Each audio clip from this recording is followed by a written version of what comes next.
The old cabin was a steal, even for rural upstate New York. I'd been itching to escape the city grind for years, and when I saw the listing, secluded, surrounded by state forest, and ridiculously cheap, I jumped. I knew there had to be a catch, but I figured a few plumbing issues or some roof leaks were nothing I couldn't handle. The previous owner, a recluse named Arthur Weathers, had apparently lived there for close to 50 years. According to the real estate agent, he'd passed away peacefully in his sleep, though no one had checked on him for nearly a week. I didn't dwell on it. Old guy, remote location, these things happen. The place was definitely lived in. Dust caked everything. The air hung thick with the smell of old wood and something vaguely metallic.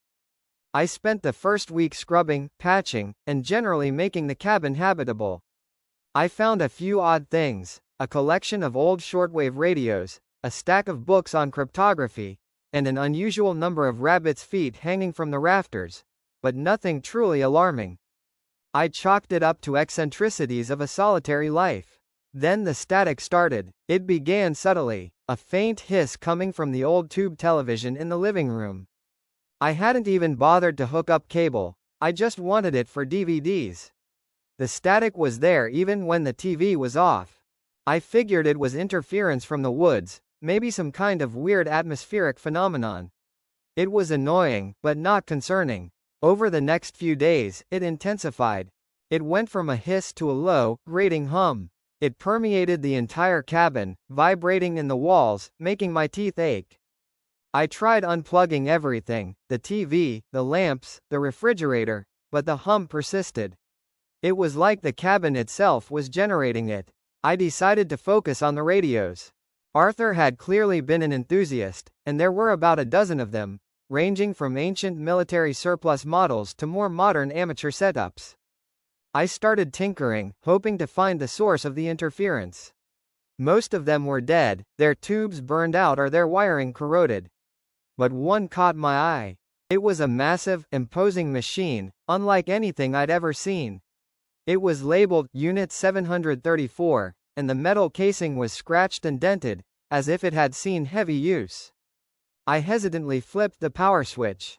The tubes flickered to life, casting an eerie green glow across the room. The dials lit up, showing a range of frequencies I didn't recognize. And then, the static. But this was different. This wasn't just noise. It had a pattern, a rhythm. It sounded almost intentional. I started adjusting the dials, slowly scanning the frequencies.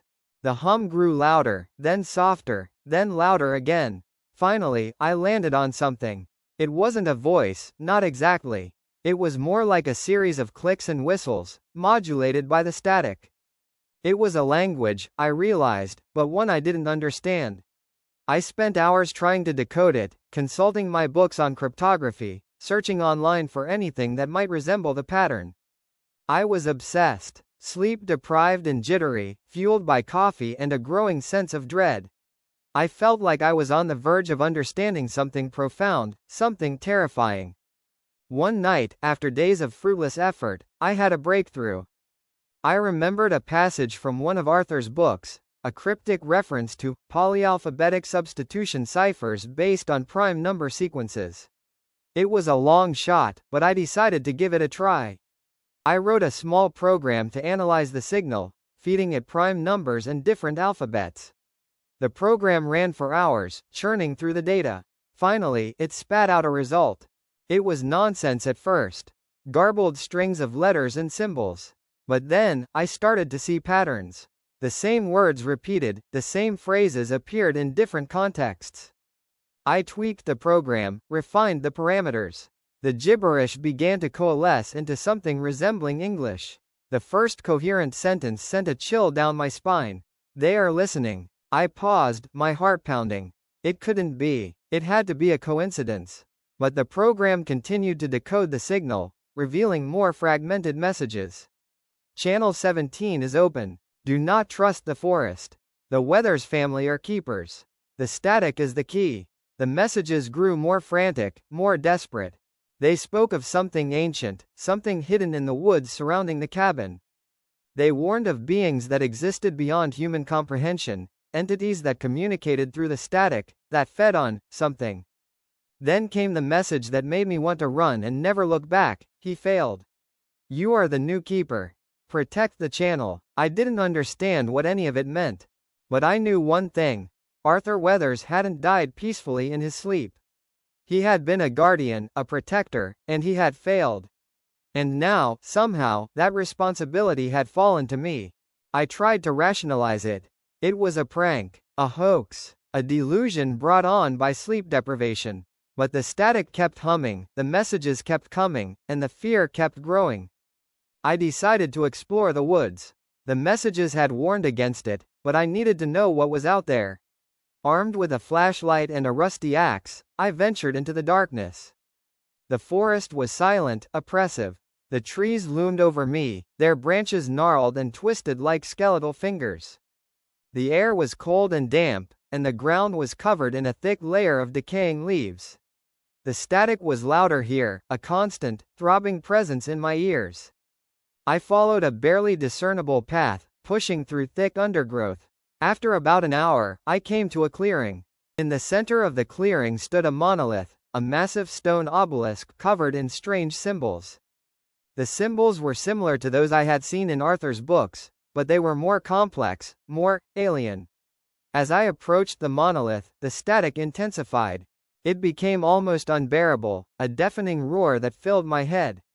The ground vibrated beneath my feet.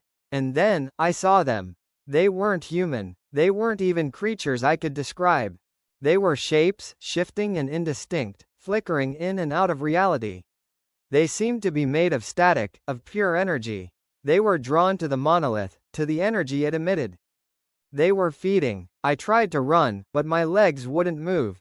I was paralyzed by fear, transfixed by the sight of these unearthly beings. They turned towards me, their shapeless forms coalescing, focusing on me.